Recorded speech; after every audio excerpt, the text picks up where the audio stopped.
मनोज पुत्र कौस्तुभ, ये दो कौड़ी का प्रशासक हमारे जीवन में रक्त पिपासु की भांति कुंडली मारकर बैठा।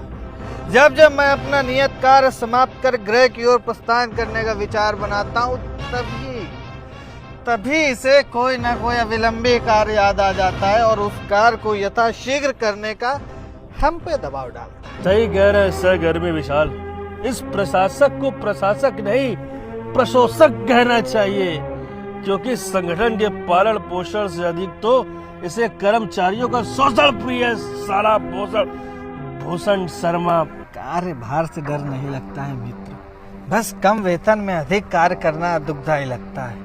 सोचिए, इतना कार्यभार झेलने के पश्चात जब मानव संसाधन विभाग में हम अपने वेतन वृद्धि के लिए आग्रह करते हैं तो हमें क्या प्राप्त होता है? भारी भरकम शब्द। जी हाँ, वो मानव संसाधन विभाग जो पूरे संगठन को नियमों का पाठ पढ़ाता है, उसे अपने कर्मचारियों की पीड़ा नहीं दिखाई देती। क्या उसे प्रशासक द्वारा नियमों का उल्लंघन करने पर कठोर कार्रवाई नहीं करनी चाहिए? हम आपकी बात से पूर्ण रूप से सहमत हैं मित्र। जीवन की आवश्यकताओं और समान मासिक किस्तों को ढोते ढोते हम भूल ही चुके हैं कि हमारे व्यक्तित्व जीवन का रस क्या है। यदि हमारे वश में होता तो हम अभी और इसी क्षण इस दो कौड़ी की नौकरी से त्याग पत्र दे देते और तत्पश्चात वर्षों से जमा की हुई बचत पूंजी से अपने व्यक्तिगत जीवन का आनंद ले लेते। मित्र, क्यों न ऐसा किया जाए, कल जब संगणक पर बैठक हो तभी हम लोग अपने कार्यकाल से मुक्ति की घोषणा कर दें। अब यह घोषणा कल नहीं बल्कि आज अभी इसी क्षण होगी,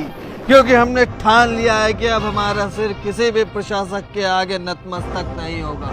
इसीलिए हम अभी इसी क्षण अपना त्याग पत्र विद्युत संदेश द्वारा भेजेंगे और हमारे साथ आप भी। हम आपके साथ हैं मित्र। लीजिए, संदेश भेज दिया गया है, अब आप भी भेजिए। अभी हमारे दूर संचार यंत्र में ऊर्जा नहीं है मित्र, इसे पुनः ऊर्जित करने के पश्चात हम भेज देंगे। क्या आप उस 2 टके की नौकरी के सेवा काल से मुक्त हो गए महाराज? नमन जी सर। साला धोखेबाज, ये मेल कैसे डिलीट होगा?